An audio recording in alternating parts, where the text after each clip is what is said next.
Reviews of books I haven't read in years. Sure, why not? We have Claiming of Sleeping Beauty, and I'll go ahead and do the other one at the same time because I'm not doing these separately.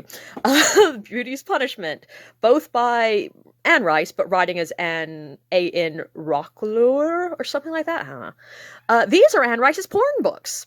And yes, I own Anne Rice's porn books. They are ridiculous. I find them so funny. Reading porn to me is always a little bit funny because inevitably, no matter what word people use for genitalia in porn books, it just does not work. If you use technical terms, it sounds like you're writing a science book. If you use weird euphemistic terms like, sausage, people are gonna laugh their heads off.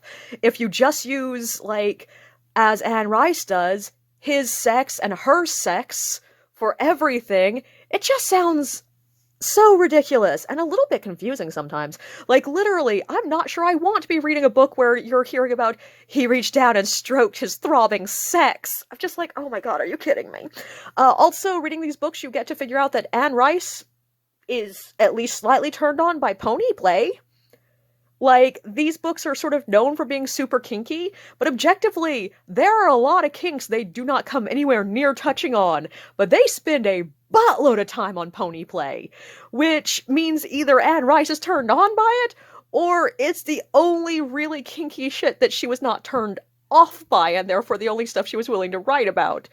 But they're based on the idea of taking the Sleeping Beauty legend and making it sexual. So, like, the prince finds Sleeping Beauty in the castle, and instead of just waking her with a kiss the way he does in the fairy tale, he first, starts to have sex with her and kisses her mid-sex, and instead of waking up going, oh, Jesus Christ, I'm being raped, this is erotica, so instead she wakes up going, oh, this is nice.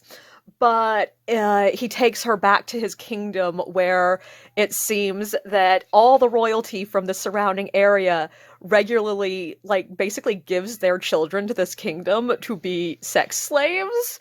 And it seems there's a buttload of royalty in the surrounding area because they have, like, hundreds of sex slaves hanging around this kingdom. And nobody seems to have to work or anything. They just have sex.